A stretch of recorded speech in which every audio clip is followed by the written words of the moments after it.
After yesterday's talk, I was inspired to put on a little bit of music to start me off today, especially since today's topic is, it's a very intense topic. So, hey Dee, thanks for joining me. So basically, hey Paul. Today's topic is all about emotional triggering. But before I begin with that, just a reminder for anybody who's watching the replay, the first day, day one, which is on my timeline, was about embracing change. So we talked about growth mindset and fixed mindset. And then day two, we were talking about managing, hey Emma, we were talking about managing expectations. And that one was all about, basically 2020 and how it turned out versus what we had in mind for what was going to happen for the start of a new decade. And then yesterday's was our energy, our responsibility. Hey, Courtney. And our energy, our responsibility yesterday was, I guess if you were going to say any day was it started to get a little heavier. Hopefully I didn't leave you feeling heavy. Hopefully I left you feeling, hey Christy, hopefully I left you feeling lighter with solutions. But if any day was heavy, it was yesterday. And today I'm going to say, today might start off a little heavy in terms of the information because we're going to talk about emotional triggering. But I really hope that we leave this conversation feeling empowered. That's the whole point. If you've had any aha moments with me over the past 4 days, because some of you have tuned in every day, I'm so grateful. If you've had aha moments, can you just give me a little aha in the comments? Just let me know I'm on the right track. And I've heard from some of you, so thank you for your messages. They mean so much. And thank you for your shares. They mean so much as well. Feel free to share now if you feel like somebody might want to be part of this conversation about emotional triggering. So I wanted to start off by telling you all hey Robert, I wanted to start off by telling you all a little story. Thanks, Paul. And basically this was a life-changing event for me. So for those of you who I know personally, you know that I work for a company, Redken. And for anybody who doesn't know what this is all about, so basically I've been an educator for Redken for like 15 years. It's actually been more closer to 18. I just don't want to say it. And with them, I have had the pleasure of working with like large audiences, and I've had the pleasure of doing really pretty big events. And with every one of those events, I will tell you that we're going to get into this further, but it brings up every one of those events will bring up a lot of emotion for me. And I would always, during those events, I've always been, until recently, really high, really tense would be the best way to put it, emotionally tense. So I had, hey Jody, hey Bailey, I had a couple years ago, actually it was 5 years ago because it was the same year I got married. I did a hair show with one of my mentors, somebody who I look up to. And I was from Tim's in Clarenville, Robert. Sorry, looking around here. Thanks for joining in all the way from Tim's in Clarenville. So anyways, I was doing this hair show with somebody I truly, truly admired. And I felt good about my performance. I felt pretty good.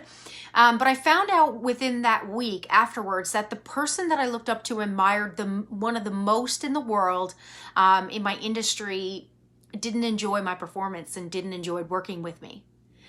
So can you imagine how I felt? It would be like, whoever you consider your mentor or somebody like you would look up to, how would you feel if they said that they didn't, in your mind? Because in my mind, what that meant was, hi mom, what that meant was that he didn't like me. Yeah, Bailey, yikes is right. So that meant to me that I wasn't liked. It hit home for me. We'll talk more about I wasn't liked and that programming later. But I remember one day, and I was going down south to get married, and I remember tanning, whether you believe in tanning booths or not. I was in a tanning booth, getting a little glow on. I bawled in that tanning booth.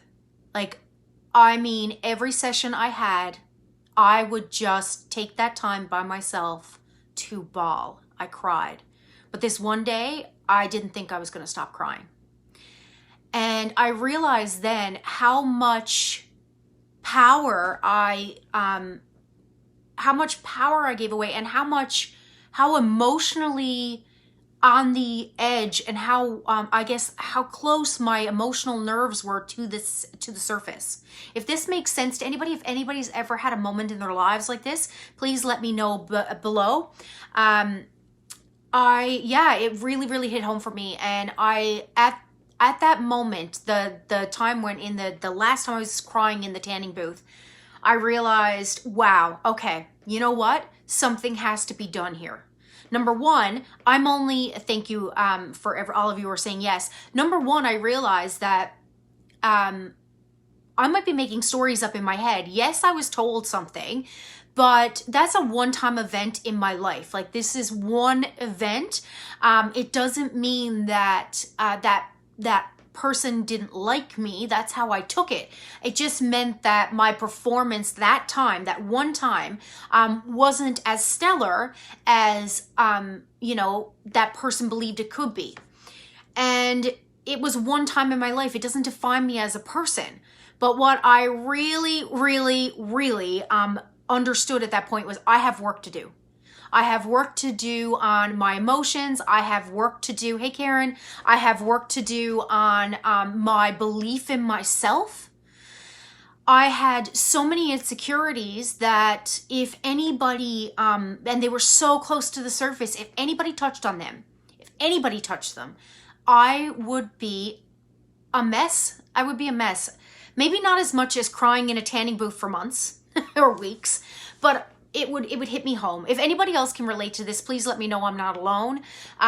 But it was actually the best thing that ever happened to me. I'm not even kidding. It was a turning point in my whole entire life.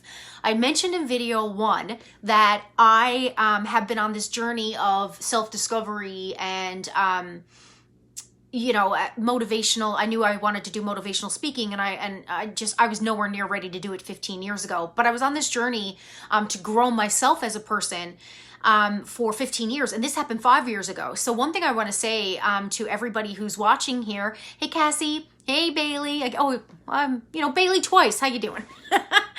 Oh, you're saying Leo. I'd love for Leo to jump on. But for me, I believe in life, you don't have one pivotal moment in your life. You never have just one pivotal moment. There are many pivotal moments that happen throughout your life. And this was a pivotal moment for me. So your growth as you're doing all these programs, if you've tuned in every day with me, this is day 4, you will find, if you practice these things, you will find you will get a deeper level of understanding of it each and every time. And your personal growth will be exponential once you start using these techniques, and it has been for me. But we all need a turning point. And right now what's happening in the world is this is our turning point, because 2020 is emotionally triggering. If you agree with me, give me some love. 2020 is emotionally triggering. It's a lot of us, so many of us are walking around with our emotional nerves so close to the surface. So that's why I really love this topic and this conversation today.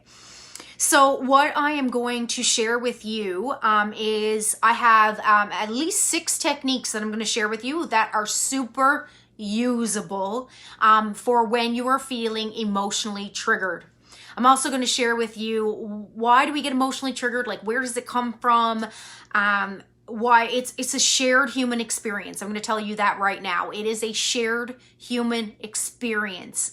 Again, going back to day 1, there is nobody who does not experience the emotion of agitation.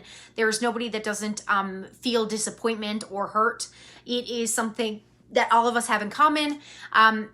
It's just, for me, what I would like to share with you, and something that I wanted for myself, and I feel very good about where I am now, but I'm always improving. I'm always a work in progress, and always will be.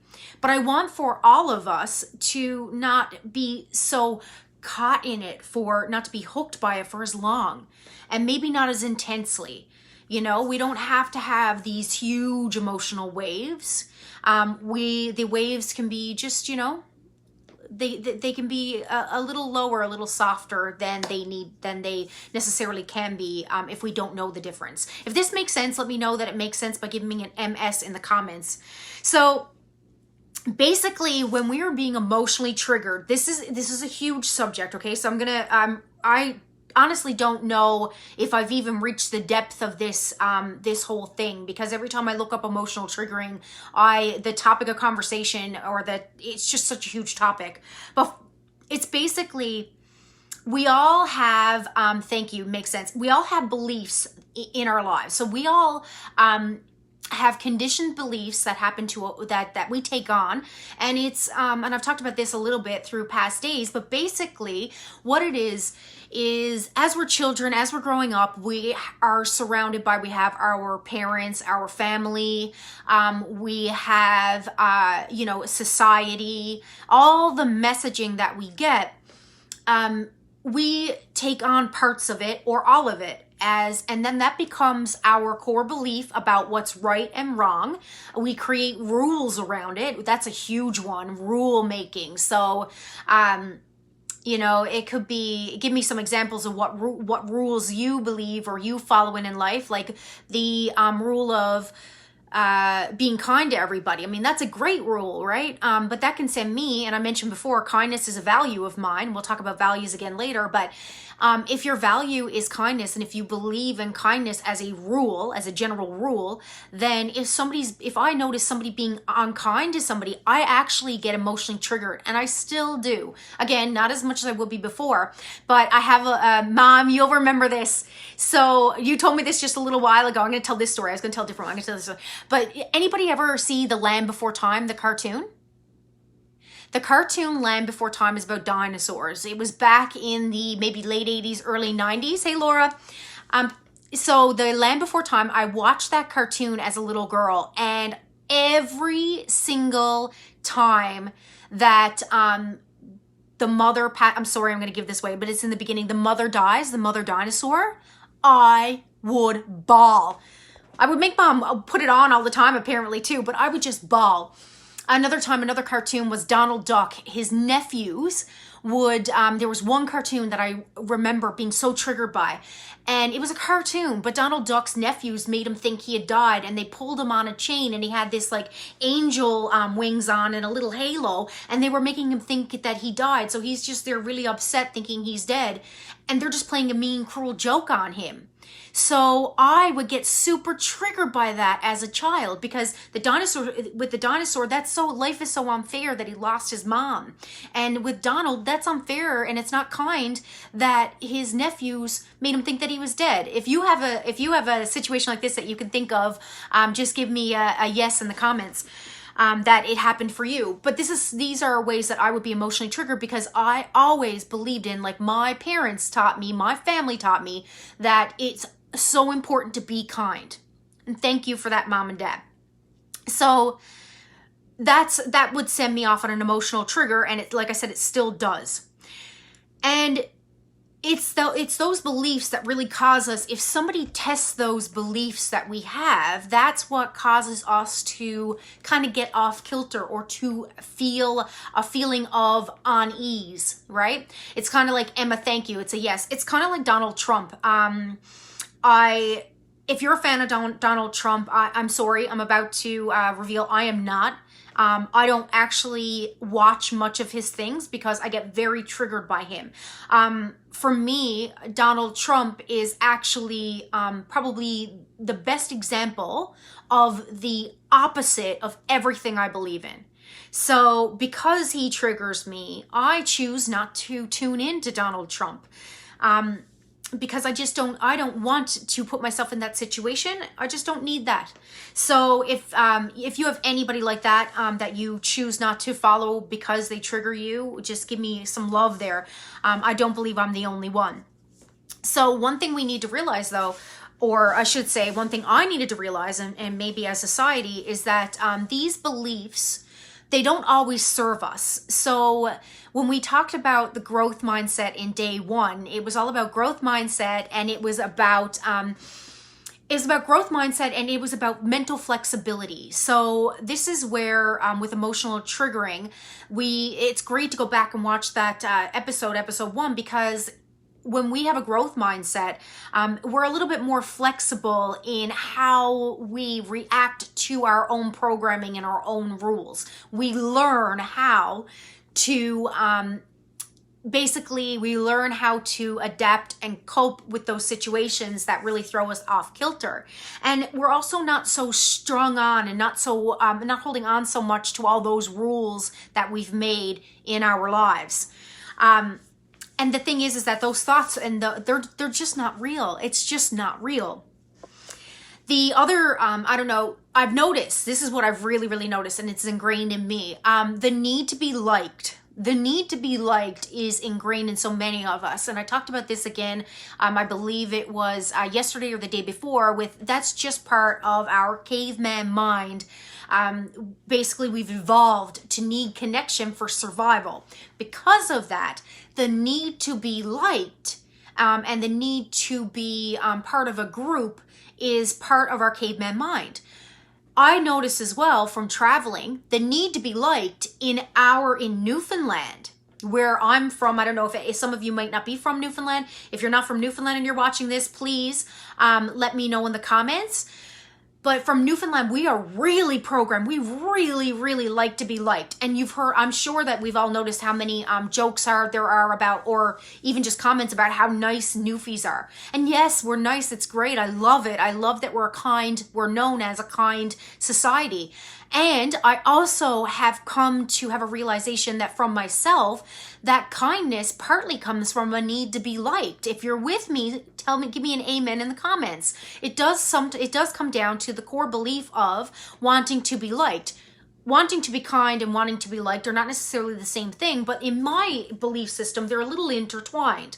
I do want to be kind. I do want to be liked. Sometimes being kind is not necessarily going to make me be liked.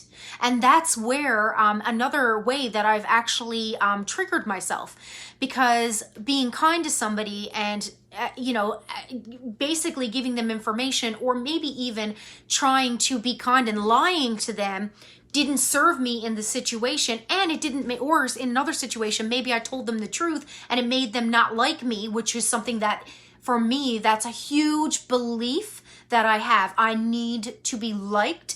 And for many, many years, I would go against so many of my values to be liked. If that has ever happened to you, please let me know that I'm not the only one in the comments. Just give me a yes in the comments, or a thumbs up. Because that has been a huge rule, that need to be liked. That rule, that core belief has been huge for me. You can think of it like a computer. So we are, hey Justin, long time no see. We are like, our brains are exactly like a computer. It's pretty much, the similarities are really, they're crazy. Not to be insensitive to that word, but our brain works like, all of the neurons that are firing in our brain are just like a circuit in a computer. So what ends up happening is from childhood on, from our early experiences, a lot of them happen before we're 5 years old. But so from 0 to 12, and especially 0 to 5, we are in a learning curve. At 0 to 5, we just are trying to absorb everything like a sponge. And so whatever is going on around us in that time, we're picking up on the social cues and, like I said, the beliefs, and we're being taught by our families. And you have to remember, they're being taught by their families too. So this is why our generational, it happens. And that's a whole other subject that we'll talk about another time. But every time that we have an emotional situation happen, then that sets the record button on our brain. So if we have a high emotion, like if we have a positive emotion, negative emotion, doesn't matter. If we have a high emotion regarding something, that then becomes ingrained in our minds like a snapshot. Okay, I have to remember that. Yes, I have to remember that. Yes, that's a lesson. That is a videotape our mind makes. And that then becomes recorded, and that is our core beliefs. If this makes sense, give me an MS and say that makes sense. So then those core beliefs, and again, we set rules around them, like there is no black and white, there is no gray, it's black and white, like it has to be this way. And then that makes us not as flexible mentally. And it puts us in situations where if people grew up a different way, it becomes them and us. It's a them and us thing. because it's a right or it can become a right or wrong thing. Instead of, thank you, Christy, makes sense. Because instead of it being maybe everybody is a little right, or maybe everybody's a little wrong, it becomes them and us. So now you can see what happens in cultures and how this is how wars start. This is how things happen. And I don't really want to get too heavy there, because this can be, what I said yesterday about we can be the change. Well, we can be the change. We don't need to live by that. And when you know better, you do better. So if we know that that's what happens in our brains, then when we're emotionally triggered, what happens instantly, right? So that happens when we're a child, but what happens in the instant moment, and how do we know that a core belief of ours has been challenged, is we will feel a strong emotion in that moment, and it can be like instantaneous. So what happens there, we've heard it before, emotions are high, intelligence is low. If you've heard that before, give me a thumbs up or give me a yes in the comments. But when emotions are high, intelligence is low. And that's because, again, I'm going to say it, we can't be in the prefrontal cortex of our brain. We can't be in the thinking, rational part of our brain while we're in the base of our brain, in the fight, flight, or freeze part of our brain. So when somebody challenges us, we actually go back to caveman mind, fight, flight, or freeze. That's what happens. And how what our body does then is that's where emotional triggering comes. That's why we feel it in our body. We've now been challenged, and how you're challenged and how you react, you'll be different in all this. How I reacted was I froze. I would freeze in any situation. I am not a fighter as such, or I would freeze first, then fight.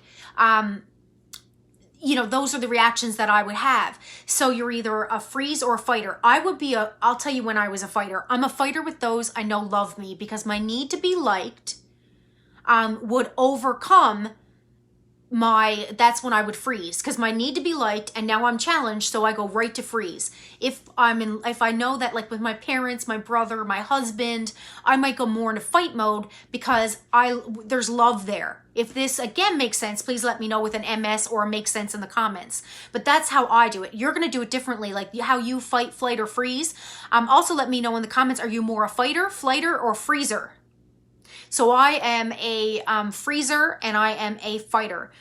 So those are the two main ones for me, but freeze if I'm not completely comfortable in the situation. So the wave of emotion comes, and then painful thoughts and feelings arise. And this is where it gets really, this is great. When you start to have the painful thoughts and feelings, thank you all for the make sense. When you get the painful thoughts and the feelings, when you actually have that and you could recognize what they are, that's the first step. That is the first step in recognizing that you've been emotionally triggered and recognize what those thoughts and feelings are. Now you can really dig deep into what are your core beliefs that you have, or what's been ingrained in you by your society, and by the way you grew up, and the way you watched all of the people around you perform. What messages did you ingrain in your brain that have you feeling and thinking that way? That is huge. It's huge. I feel like for somebody who doesn't like Donald Trump, I use the word huge a lot. Maybe I need to change my huge word. So then what we need to do then from the painful thoughts and feelings, once we get the painful thoughts and feelings, the next thing that happens when we don't know, hey Tara, the next thing that happens when we don't know better is that we get hooked in it. So this is where emotional triggering and emotional reactions happen, that we get triggered in the moment, and sometimes it's hard for us to get unhooked. So we stay in that moment for a long time. So like me with the story I said in the beginning with my mentor, when I was told that he didn't like my performance and didn't like working with me, I was emotionally triggered, not all day, every day, but it was really, really easy for me to bring that back up. And I had that high feeling of emotion for weeks. I cried for weeks. So that is an extreme case. And again, I've said before that also, my diagnosis with generalized anxiety disorder, that explains a lot too in that.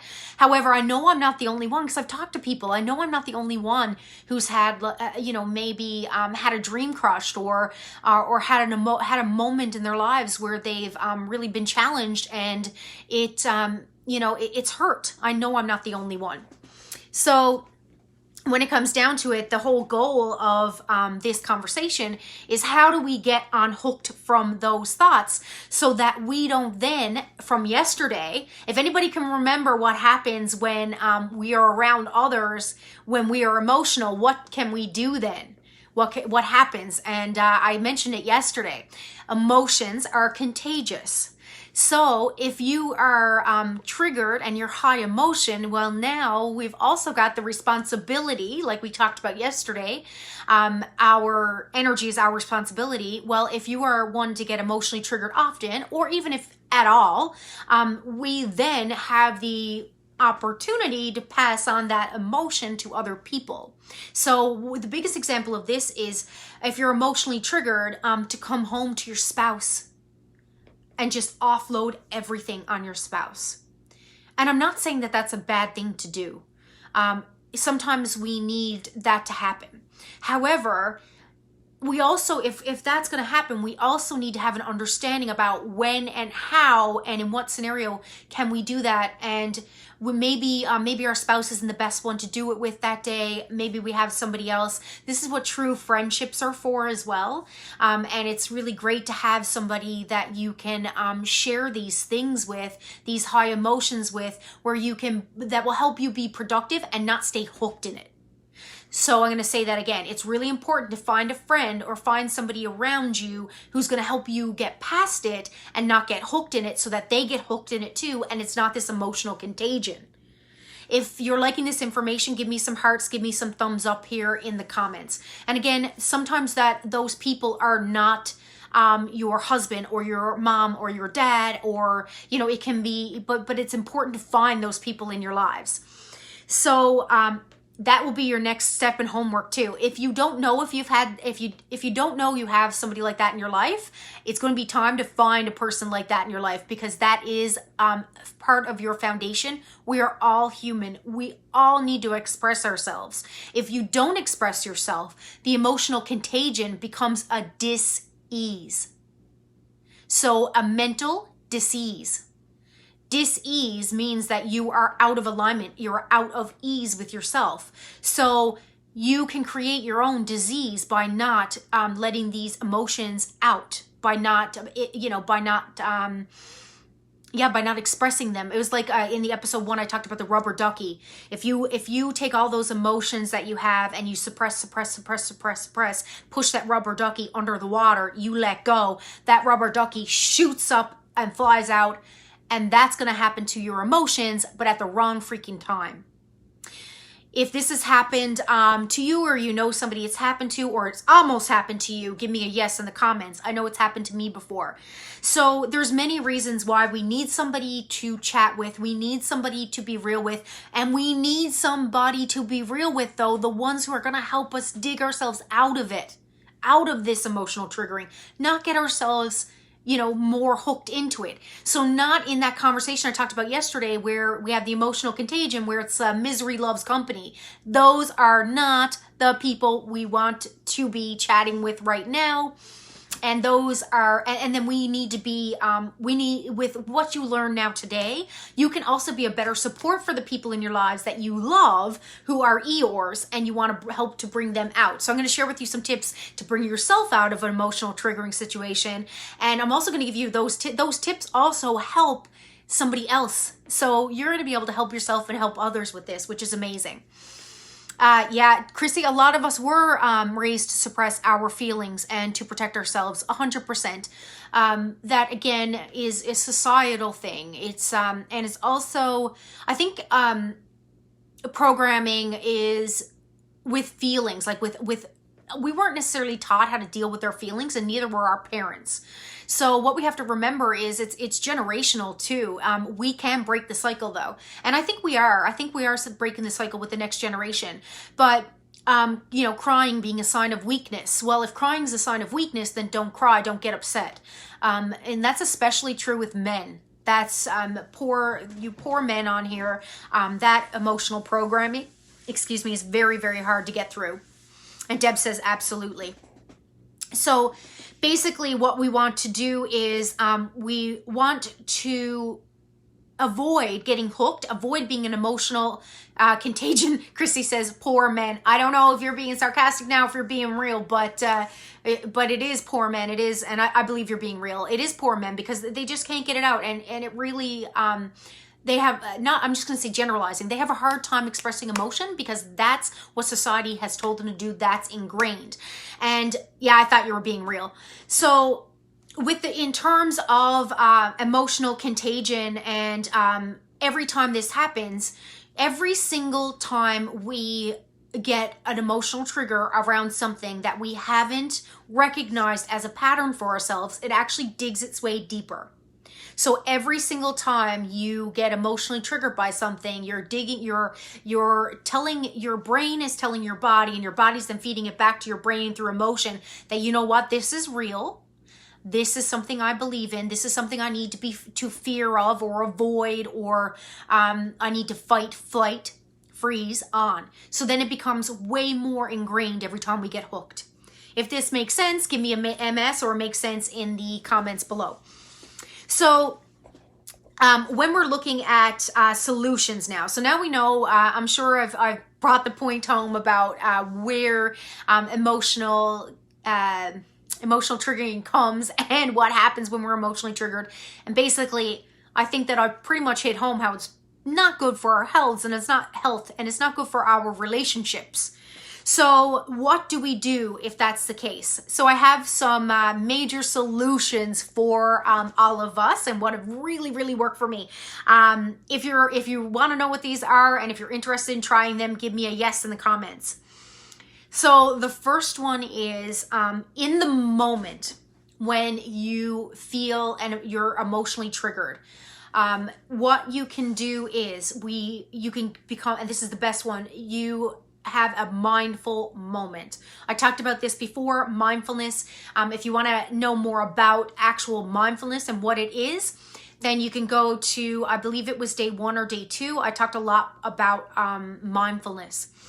So what you're going to do is you're going to breathe. So the moment that you feel that emotion happening, you also, and I talked about this again before, but you probably are not breathing deeply.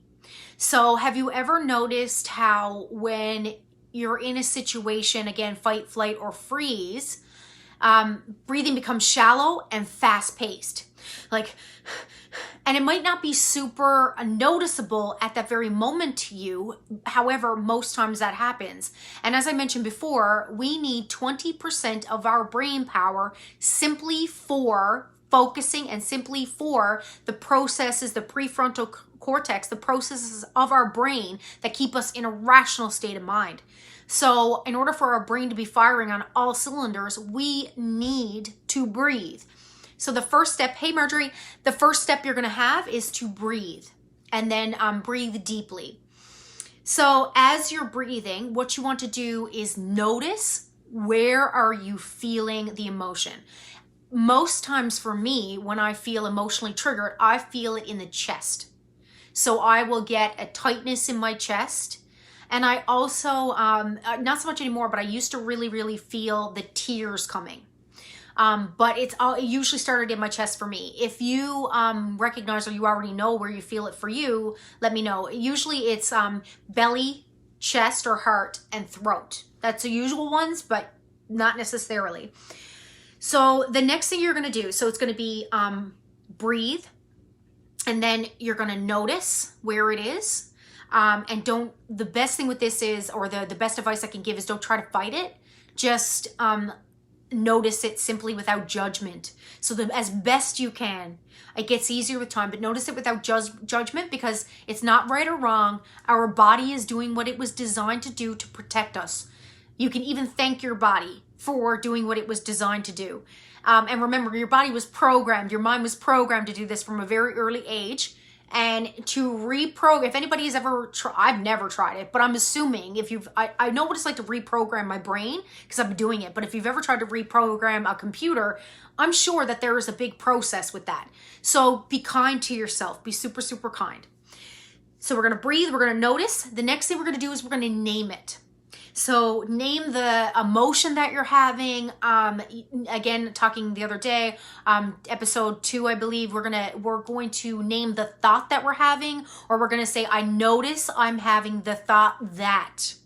So I notice I'm having the thought that they're wrong, or, whatever it is. You don't have to give it as much emotion like that, but oftentimes when I'm triggered, that's how I get. I'm like, in my brain, I'm like, no, that's wrong. That's the first thing I'm wrong.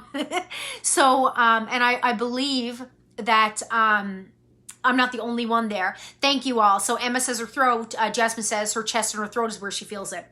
So what happens next is once you've named your emotion or your thought, it's great because now you're at the point where you're detaching yourself. So once you've named it and once you've noticed it, you've already started to detach from it. So high five, way to go.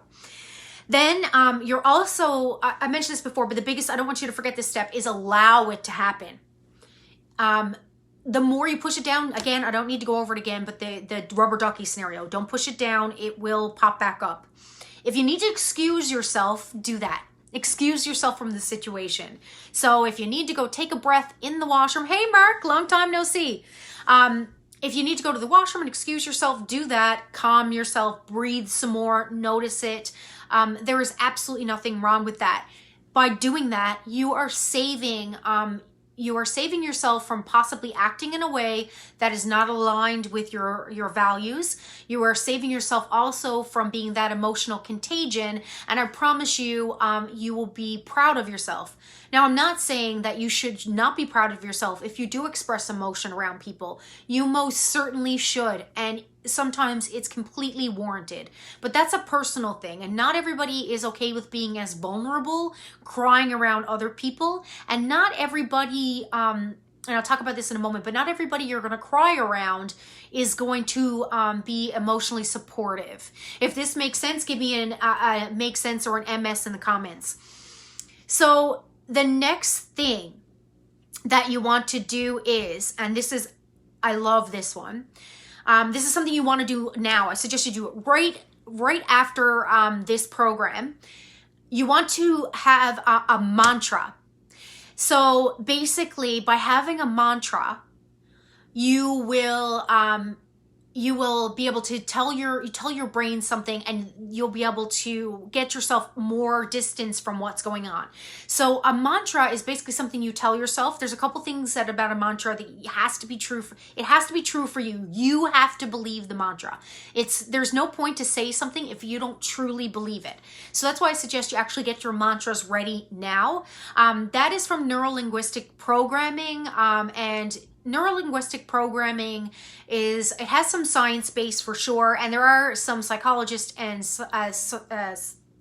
psychologists and psychiatrists who don't necessarily believe in neuro-linguistic programming, but what I believe is that if it's a tool that you believe is going to help you, then it will help you. It's kind of like, it can be a placebo effect, but who cares? Mantras help me, and I believe that mantras have helped many people. So give me a thumbs up if you've ever had a mantra. So with the mantra, for me, I actually got this one from Julie Lara. She's a Redken artist down in the US, and it's a religious mantra. I don't align myself with any one religion, but I love this one. And it's bless them, change me. So bless them, change me. And what that means for me is, and why it works for me is, it means that I recognize that this person is just doing the best that they can. They're just doing the best that they can, just like I am. And it's my problem that I'm triggered. Like, that's me. As in, it's my responsibility, like we talked about yesterday, our emotions, our responsibility, that's on me. So that whole bless them, change me really works for me. I don't necessarily, like I said, I don't necessarily align with any religion as such, even though I'm spiritual, but I really, really like that one. If you have one that you'd like to share or you feel comfortable sharing, please put it in the comments. I'm sure people would like some inspiration right now on what mantras to use. So that's the first one. So the first strategy we're going to use is having a mindful moment. So again, in that mindful moment, it's take a breath, notice what you're feeling and name the emotion or the thought that you're feeling. Like, I notice that I'm having the thought. Allow it without judgment. Excuse yourself if necessary, and also recognize, is it helpful? What your brain is telling you, is it helpful? Sometimes it can be helpful in that moment. There are times when we need to stand up for ourselves, and sometimes emotion that oh, thank you, yeah, Bailey, but bless and release, yeah. So there you go. That's kind of the same thing, yeah. And thank you for that. So there are times when emotions can be good. Like, for instance, times in life when we need to rally together, and our emotions and our beliefs can really help us to make things happen. So I'm not saying get rid of them completely, because they are part of being human, and that's how we actually, that's how change happens. However, it doesn't always suit us to have it. If you agree with this, let me know in the comments and say I agree. So I'm just giving you basically tips for if you have an emotional moment that isn't serving you at that time, that you can help with it. You have tools to help with that. So basically, so that's mindful moment. That's the first tool and solution. Number 2 would be to really take an inventory. We talked about this yesterday. Thank you, Jasmine. You agree. We talked about this yesterday, but take a little inventory list of the people you surround yourself with. And Leslie mentioned like your top 5 people. So you want to basically say who's going to be the person that, and this is from Brene Brown. And again, I mentioned her before. I freaking love her. Brene, B-R-E-N-E, Brown. If anybody wants to write that in the comments, for a tag purposes, that'd be great. But Brene Brown says, be careful who you share your shame with. So if you're emotionally triggered, the worst thing you can do is share that shame or whatever you're feeling with somebody who's not going to make you feel good about that. So if you're emotionally triggered by, maybe for me, like if I'm emotionally triggered by a moment where I feel like I'm not liked, then the next thing is I share that with somebody who really doesn't give a crap about that, maybe. And they're like, sure, who cares? Like, if you're liked or not. Or they, even worse, they're like, oh, that's horrible. Oh, you shouldn't have said that. Or, oh my goodness, like, I can't believe you reacted that way. Yeah. So that is somebody that I'm not saying they're a bad person at all. I'm just saying that that's somebody you don't share your shame with. So be careful who you share all of these tender feelings with, because remember, until you get over that emotion, so until you've unprogrammed your brain with these emotional triggers, then you're going to keep getting triggered by them, hopefully with these scenarios less and less and less, like I am, less and less and less, the more I recognize that programming and the more I use these tools.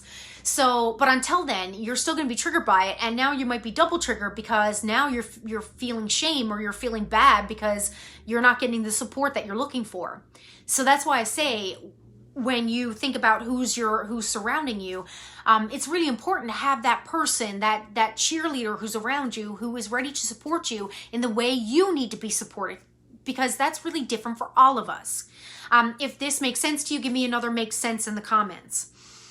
If you have people around you who you love and who you care about, and maybe they unintentionally trigger you emotionally, then it's one thing I will suggest, the biggest thing that will help is if you need to continue to be around them, or you want to continue to be around them, however you don't want to have these emotional conversations, or you don't want to be emotionally triggered, then you need to have a conversation with them. The best conversation you can have is the I feel that. So it's really hard for somebody to argue with feelings. And if you say I feel that, it doesn't make it fact. It just makes it that you are expressing how you reacted to something that they say or do, or like how you react to it. So, it could be, I feel that when you say that, I feel that when you say that I am selfish, I don't know. I feel that when you say that when I'm selfish, no, I feel that when you say that you're saying that I'm selfish. Sorry, guys. So I think you get the point, though. And then they'll say, oh, I'm not saying that you're selfish. That's not at all what I meant. That's usually how it goes. Or it can be, yeah, that's exactly how I feel. And then you have a conversation about it and it's out in the open. It's much better to clear the air than to spend years being emotionally triggered by something that could just be cleared the air. So if you're with me, say you're with me. So then also you want to create boundaries around topics. So maybe you love somebody, you really, really care about them, but you both have opposing views on something that causes you both to be emotionally triggered. Well, why not create a boundary around that? So why not say to that person, listen, I love you so much. I love spending time with you. However, we don't have the same view on how to teach a child to ride a bike. So we don't have the same view on how to teach our children to ride bikes. I believe in staying with them every step of the way. You believe on pushing them and letting them go. We can't seem to agree on this subject, but I love you so much. Why don't we just not talk about this subject? Because we get along in every other way. So we can agree to disagree, basically. And if this sounds good to you, let me know it sounds good. I tell you, it has... It is life-changing, and this is something that I've worked on, because being assertive and sharing that, it's really, really hard for me, because remember, one of my biggest ingrained beliefs or needs is the need to be liked. So my need to be liked is really, really put up to the fence every time I have to have a conversation with somebody when I have to tell them I feel like, because then I'm afraid they're gonna be mad at me and they're not gonna like me. So I have to challenge that every single time. I still do. And also in being a coach, because yes, I just earned my life coaching certificate, but I've been coaching Redken artists for years.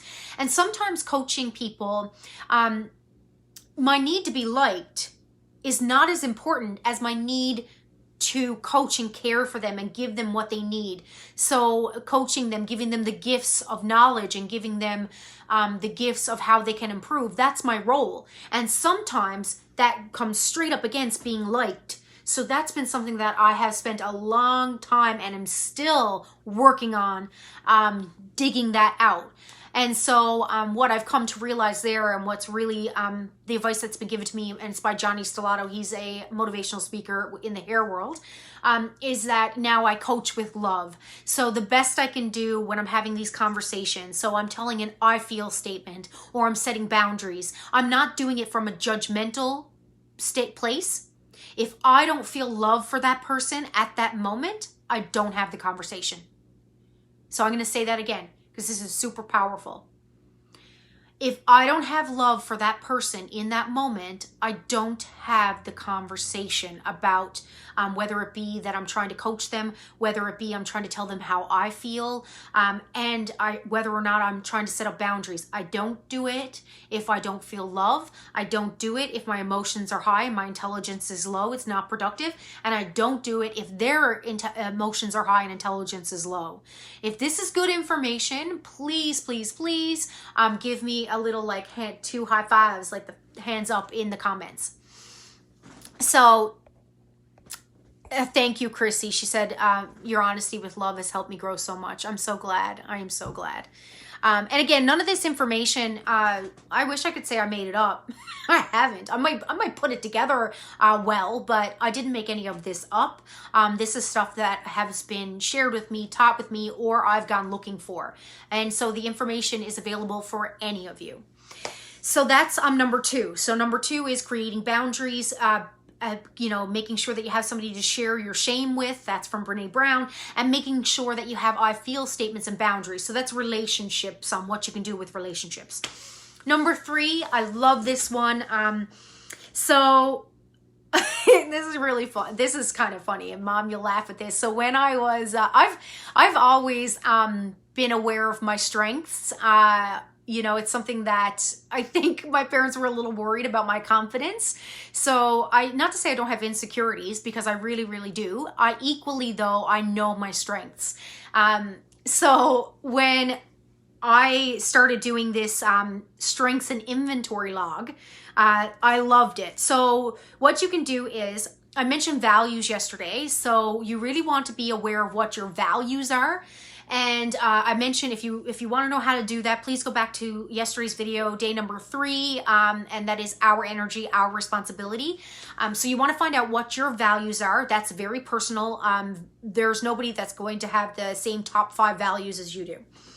And then you want to have a strengths list. So you want to just make a huge list, as big as you can make it, of everything that you're strong at.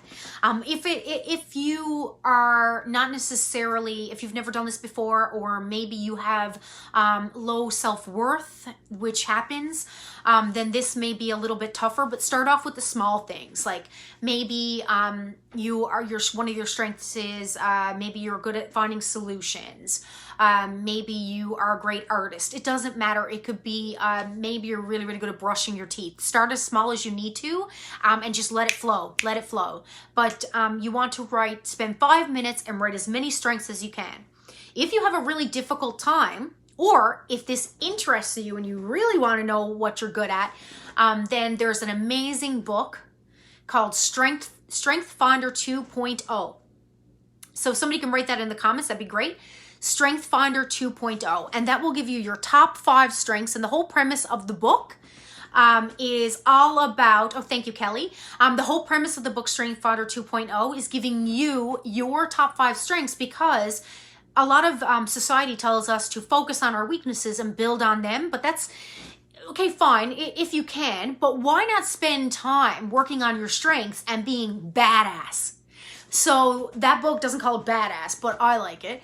So why not work on your top 5 strengths and be badass at it? And so that book is amazing for that. It'll give you your top 5. I've actually bought that book for people who I believe are struggling with knowing their worth, and friends of mine. And yeah, it's been life-changing. So that's your inventory list. So that's the third solution. You are going to find your true worth, and you are going to freaking know it. Because I will tell you, I know the majority of, thank you, Paul. I know the majority of you on here personally. So thank you for tuning in. And I can tell you that every single one of you has value and worth, and every single one of you is an amazing person. I know that because there's only maybe 2 of you I don't know. So you need to know that, though. You need to know that. And the more you know that, the less you'll get emotionally triggered. Because when you know your strengths and values, you actually become way better at seeing other people's strengths and values. So it's that whole analogy, and it really was an epiphany for me. The more I love myself, the more I love others. And it's so true.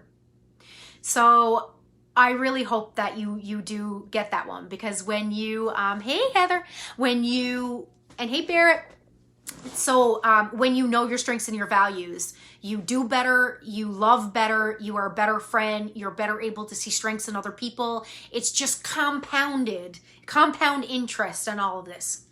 Then the fourth one is, to empower yourself and empower others, is to steer yourself towards solutions. So you're going to empower yourself by not staying stuck and hooked in that emotional moment and in that emotional trigger. You're not going to stay there. You're going to look for solutions. So if you are triggered and it's lasting, for a while, why not? How can you avoid this situation again? Or what can you do to change it? Or what can you do to change yourself so you're not triggered by it? So solutions. Also, what you want to do is you want to make sure that when you're talking with somebody else, if they're going through their emotional cycle, the more you learn how to deal with yours, the more you're going to be able to help other people.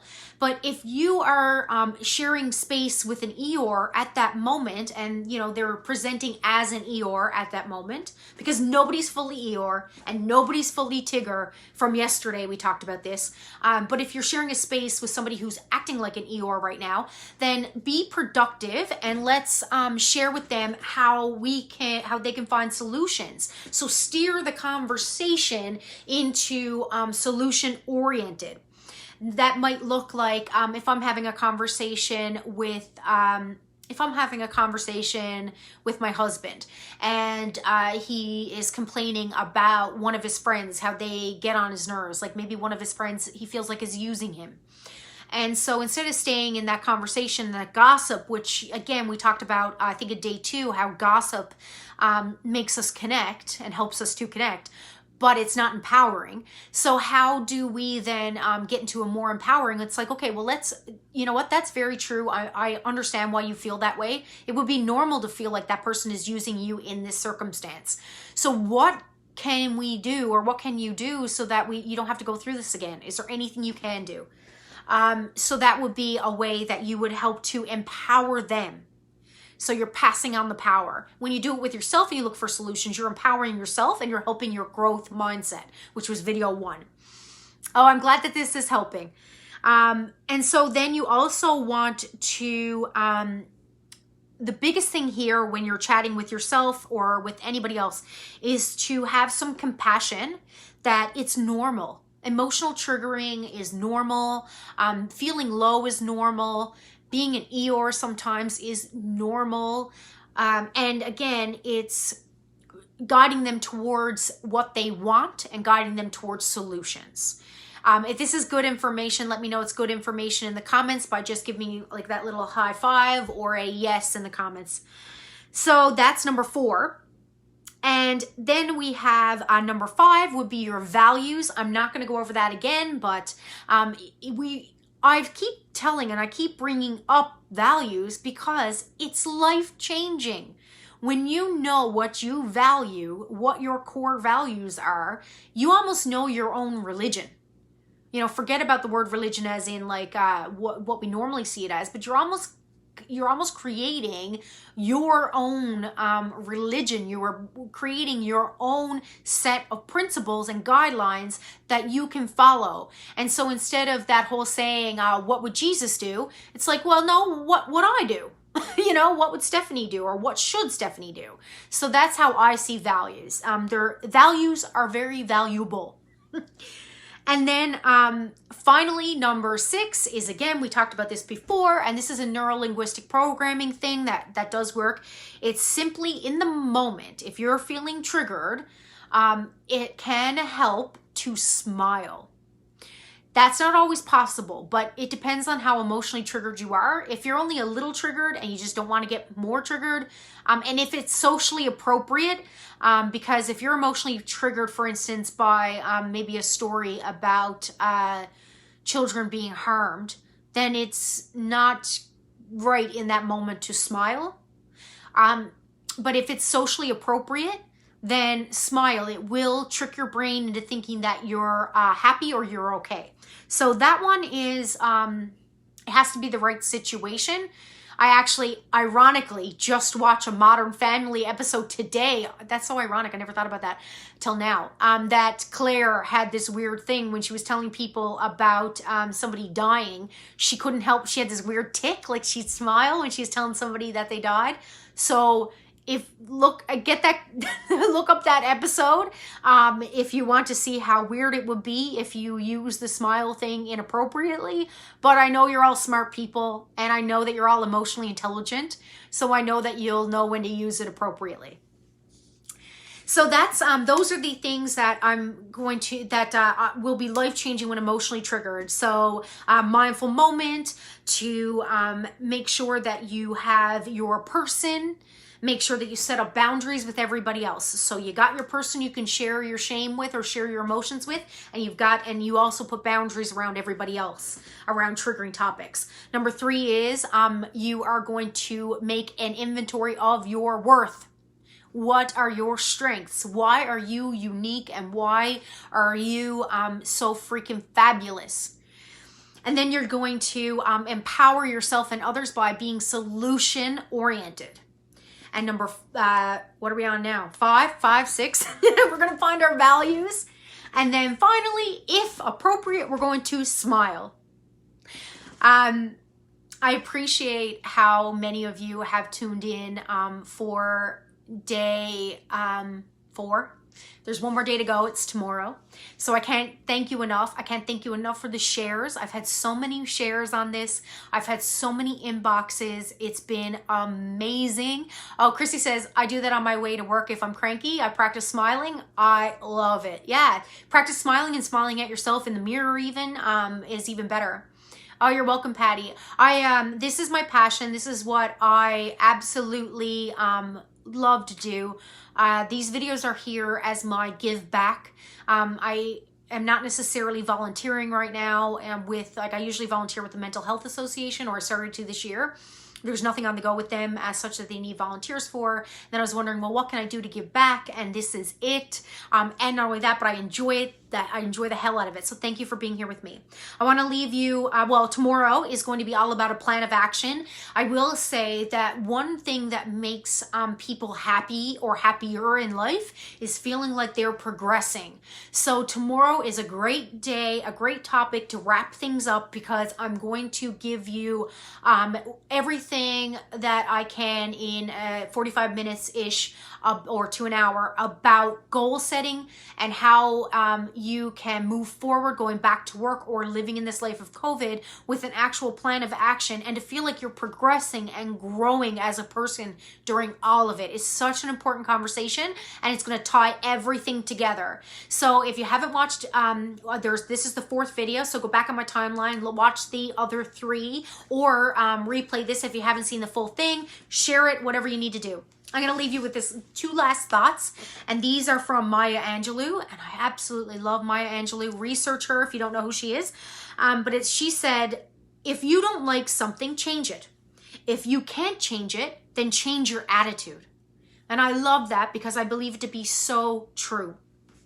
And then here's another one, and this one I try to live by, because again, it comes back to my wanting to be liked, and then still wanting to be living by my values and being myself. It's, if you're always trying to be normal, you will never know how awesome, amazing you can be. So if you're always trying to be normal, you'll never know how amazing you can be. And I believe that that is absolutely the truth. So thank you all for being here. Chrissy says, can you do a show about how to progress but with organization? Yes. I'm really good at organizing my thoughts, but if you're asking me how to do like that whole Marie Kondo stuff, not so much. So it depends on what you're asking, Chrissy. Marie Kondo, I am not. Organizing your thoughts, I'm freaking wicked at that. So if that's what you're looking for, then we can talk and we can move forward with that. Maybe doing a program about that. So thank you, everyone. Thanks for tuning in. Share, and tune in tomorrow, same time, same place. Love you all. Bye.